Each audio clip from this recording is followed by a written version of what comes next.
Comment vaincre la peur ou comment vaincre sa peur? Tout de suite après l'introduction.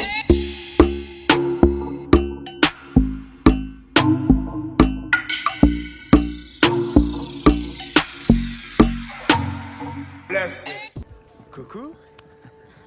Vous allez où comme ça? On peut venir avec vous? Ça va pas le serveur? Elle te plaît ma sœur, hein? Tu sais quoi, t'as de la chance, elle adore ça, Ousmane, les va cosphères te faire foutre, ok? Ouh. Sérieux, fous-lui la paix. Laisse-le nous un peu, on veut juste apprendre à le connaître. À moins que t'aies peur de nous. Je crois qu'il a peur de Ouais, je nous. crois aussi. Trop marrant. Hé garçon, tu touches pas à ma sœur. Dis-toi que t'as une injonction d'éloignement. Salut et bienvenue à toi sur la chaîne J'ai appris, j'ai compris. Si tu es nouveau sur cette chaîne, je t'invite à liker, t'abonner et à partager pour une large. Ici, nous parlons du développement des astuces du high-tech et quelques tutoriels dans différents domaines. Tous les domaines que nous pouvons apprendre et que nous pouvons comprendre. Alors, le sujet d'aujourd'hui est encore cadré dans le développement personnel. Et sur ce, c'est comment vaincre sa peur. Ce que vous avez d'abord à comprendre est que la peur, tout comme la joie, la tristesse, la colère, est donc l'une de ces émotions de base. En tant qu'émotion de base, il s'agit ici d'une manifestation intérieure, d'un état d'âme. Et on a toujours peur par rapport à quelque chose. On a peur d'un élément externe à nous. Et comment d'abord savoir la peur? Déjà, comme nous l'avons dit, c'est une émotion de base. La peur est l'idée que nous nous faisons de négatif par rapport à un problème, une situation ou des retombées. Nous avons peur parce que nous avons l'imagination. Nous avons peur parce que nous préservons la paix, nous préservons le confort, nous préservons l'état du bien-être. Voilà d'où vient l'origine de la peur.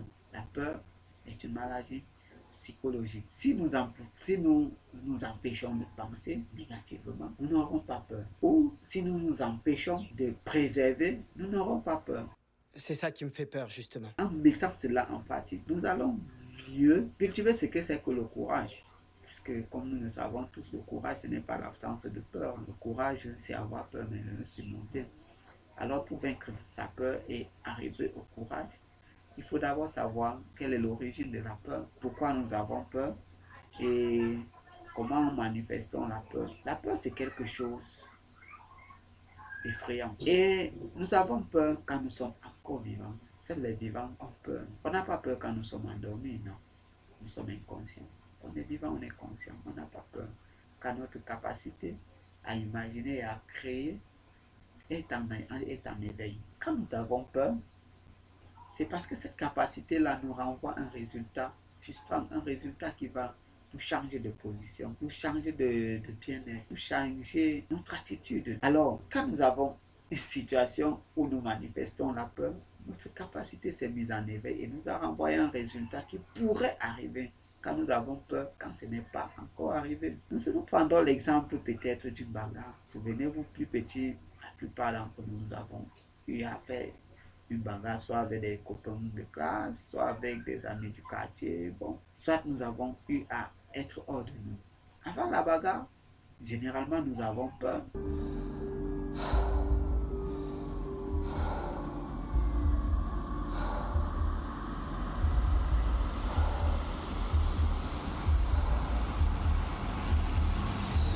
Et pourquoi nous avons peur? C'est parce que nous avons déjà imaginé l'issue. L'issue du combat. Nous nous voyons déjà tabassés, nous nous voyons déjà dans l'armée, nous nous voyons déjà tout honteux. Cela crée la peur et la peur, elle nous frustre. Elle nous noue l'estomac. Elle nous empêche de nous manifester en fait. La peur nous raidit. Nous devenons comme un bambou, incapables de réagir. Et c'est là que tout peut nous arriver parce que nous avons empêché à notre corps, nous nous sommes empêchés à nous-mêmes de pouvoir nous défendre. Car nous voulions rester dans un état paisible et nous avons donc bloqué tout notre agissement, tout notre membre, tout notre corps est donc resté figé. Ça c'est parce que l'esprit préserve cet état-là. Alors, vous constatez qu'avant la bagarre, vous avez peur. Vous avez peur pour tous ces éléments dont nous avons cité. Vous avez peur. Mais à un moment donné, il suffit peut-être que vous recevez la première gifle, oui, lors de la bagarre ou le premier coup de poing, oui. Cela vous réveille. Et là, vous dites, ah ben tiens, ce n'est pas aussi effrayant que ça. Je ne suis pas mort, je suis encore vivant. Et alors, vous pouvez engager la bagarre et vous voyez, vous vous retrouvez souvent gagnant. Vous vous en sortez même mieux que par rapport à ce que vous vous êtes imaginé. Vous voyez même que vous êtes encouragé. Par rapport à ce que vous allez vivre, c'est le contraire. Donc la peur, c'est un état d'esprit, c'est l'état d'âme. C'est la capacité que l'âme a de se préserver du confort. Alors quand il se met en marche, c'est à nous de dire non. Ici, il n'y a pas de quoi avoir peur. Si tout ce qu'on peut voir là, on peut le résoudre de telle ou de telle manière. Ça peut arriver, ben voilà, c'est arrivé. Et on peut passer à autre chose, on peut continuer. C'est de cette manière qu'on peut comprendre la peur. La peur, on la veut intérieurement. La peur, il suffit d'empêcher le renvoi immédiat à la conclusion faite par l'âme et par notre esprit.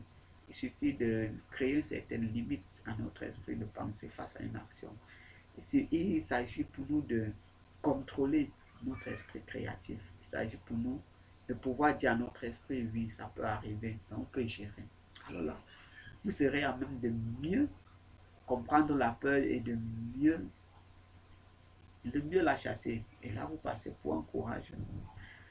Donc, la peur, c'est l'état d'âme, c'est votre manière de concevoir ou d'imaginer une conséquence sur ce qui pourrait vous arriver.